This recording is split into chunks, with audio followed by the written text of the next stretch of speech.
ওরা তো বাবুর ক্ষতি করতে চায়, তবে বাবুরে বাড়িতে ফিরিয়ে নিয়ে গেল কেন? রানীমা, ওদের মাথায় যা খেলছে আমরা যেরকম ভাবছিলাম সেরকম নয়, আরো জটিল কিছু। ওদের মাথায় যাই খেলা করুক না কেন, শেষ পর্যন্ত ওরা কিন্তু বাবুর ক্ষতিই চায়। তাই ওদের শেষ না করে আমি কিছুতেই স্বস্তি পাবো না কর্তামা। যদি চিত্রা আর বজ্রবাহন বাড়িতে গিয়ে ঢোকে তাহলে যে। রানীমা, আপনি একা যাবেন না, আমি আপনার সাথে যাব। কিন্তু বেশি কাউকে নিয়ে যেতে পারবো না বাড়িতে। তোমরা এক কাজ করো, আশেপাশে আরো 4-5 জন খোঁজাখুঁজি করছে, তাদের নিয়ে একেবারে নদীতে ফিরে যাও তোমরা। কিন্তু রানীমা, আপনাদের এরকম বিপদে ফেলে আমরা কি করে ফিরে যাব? প্রয়োজন পড়লে আমি তোমাদের আবার ডাকবো, কিন্তু বাড়ির ভিতর কর্তামা আর আমারই ঢুকতে হবে। গতিক কিন্তু সুবিধে ঠেকছে না কর্তামা, বাড়ির ভেতরে এক্ষুনি যেতে হবে। চলো।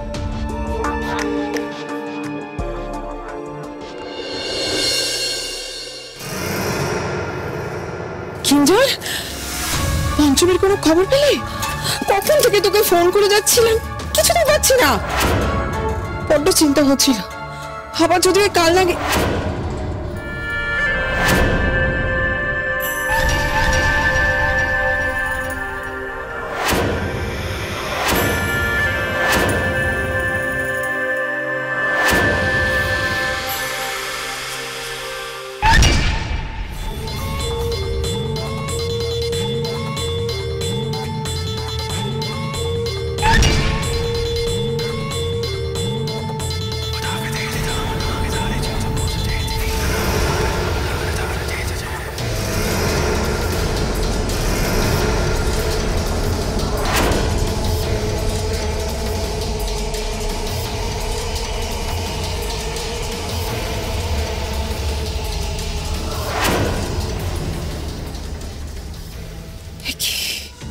ভাই, তুই তো পঞ্চমীর বিপদ বলে বেরোলি, নিয়ে ফিরলি চিত্রাকে। সাথে উনি কে শালাবাবু? বজ্রভানু, বজ্রবাহন আর আমি সতীর্থ, একই গুরু শিষ্য, গুরু ভাই।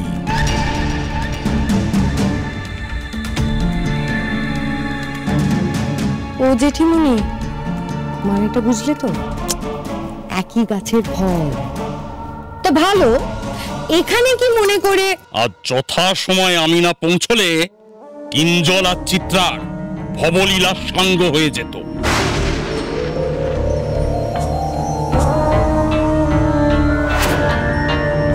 সেইটুকু কৃতজ্ঞতা অন্তত দেখা। কিঞ্জলের কি হয়েছিল? কিঞ্জলের কি হয়েছিল? কিঞ্জল, কি হয়েছিল তোর? কি রে কিঞ্জল, কি হয়েছিল বল? উনি কি বলছেন? কি রে? আজ বজ্রবাহন নিজের স্বার্থে কিঞ্জল আর চিত্রাকে মা শ্মশান ভৈরবীর পায়ে বলি দিতে চেয়েছিল।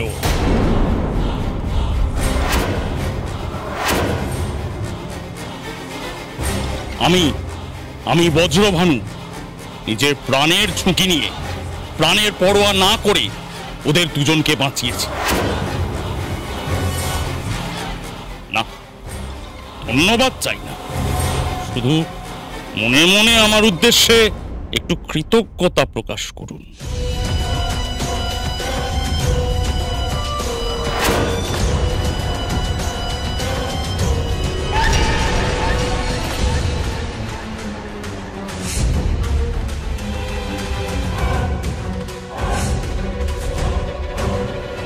কিঞ্জল, কি নে কিঞ্জল?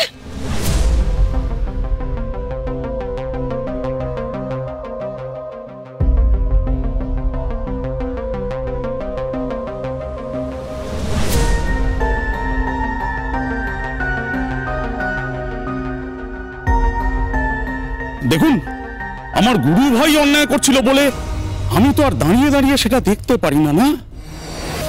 তাই আমি আপনার ছেলেকে বাঁচিয়েছি। তবে বজ্রবাহন কিন্তু আবার আক্রমণ করবেই, এ বিষয়ে কোনো সন্দেহ নেই। তাই চিত্রা, আর কিঞ্জলকে বাঁচানোর জন্য আমি এখন থেকে অষ্টপ্রহর ওদের সঙ্গেই থাকবো।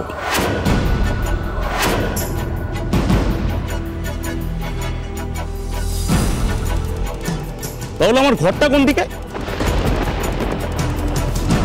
এক মিনিট, ওই দেখুন আপনার ঘর। মানে আপনি কি সিরিয়াসলি এখানে থাকবেন নাকি? না থাকলে কিঞ্জলের প্রাণটা বাঁচাবো কি করে? কি রে কিঞ্জল, কি হয়েছে তোর? কি রে?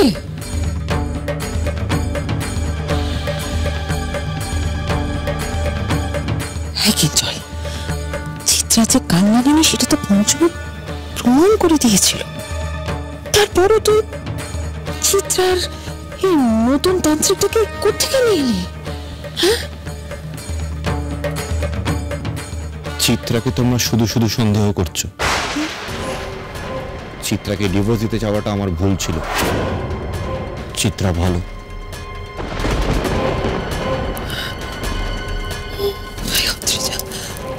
কি হয়েছে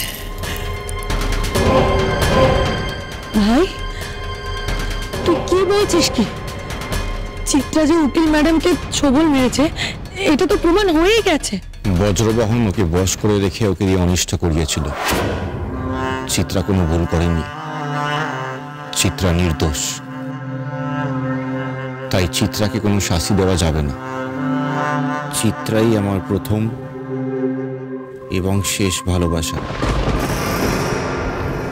চিত্রা আমার স্ত্রী।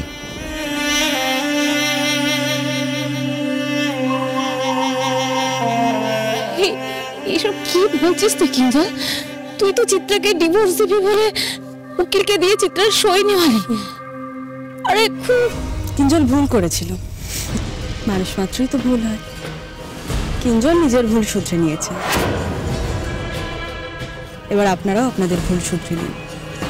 এবং যার কথায় হুটহাট আমাকে বাড়ি থেকে বের করে দেওয়ার চিন্তা ভাবনাটা মাথা থেকে একদম বের করে ফেলুন।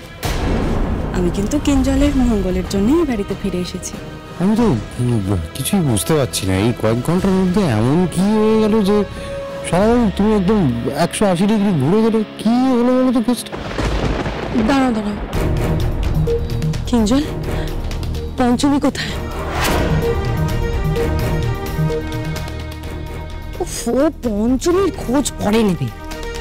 জেঠিমণি বলছি, কিঞ্জল তো গুরুদেবের সাথে বেরিয়েছিল। হ্যাঁ, গুরুদেব কোথায় গেলেন? তাই তো। হ্যাঁ কিঞ্জল, তুই তো গুরুদেবের সাথে বেরিয়েছিলি, কিন্তু তুই ফিরলি অচেনা তান্ত্রিককে নিয়ে। আর পঞ্চমী কোথায়? মা, পঞ্চমী ফেরা না পর্যন্ত কারোর কথা বিশ্বাস করো না। কে কোন রূপ নিয়ে এখানে এসে হাজির হয়েছে আমরা কিন্তু কিচ্ছুটি জানি না। তাছাড়া তোমরা সবাই লক্ষ্য করে দেখেছো ভাই কিরকম অদ্ভুত ভাবে কথা বলছে। এই দাদাই, দাদাই কি হলো তোর? হঠাৎ এরকম ভুল বদলে ফেললি কেন? কি সব বলছিস এসব? চিত্রাই তোর প্রথম এবং শেষ ভালোবাসা। চিত্রাই তোর স্ত্রী। আর পঞ্চমী বাদ। এই এই দাদাই, কিঞ্জল, এটা কি করছো তুমি? না না শালাবাবু, আমরা তো শুধু তোমার মানে মনের অবস্থাটা জানতে চাইছি। মানে তুমি নিজের মধ্যে আছো তো? মানে দেখো, এই কয়েক ঘন্টা আগে মানে তুমি তো বেরোলে গুরুদেবের সঙ্গে, তারপর এদের সঙ্গে ফিরলে আমরা তো কিছুই বুঝতে পারছি না, তাই না? মানে ব্যাপারটা পুরোটা আমাদের আউট অফ সাইট হয়েছে, কিন্তু আউট অফ মাইন্ড হচ্ছে না তো। কিঞ্জল কিন্তু আপনাদের গুরুদেবের সঙ্গে বাড়ি থেকে বেরোয়নি। কিঞ্জল যার সাথে বাড়ি থেকে বেরিয়েছিল সে বজ্রবাহনের অনুগামী।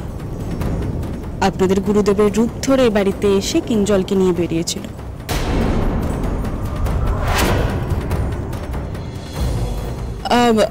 বিশ্বাস না হলে একবার গুরুদেবকে ফোন করে জিজ্ঞাসা করে নিতে পারেন।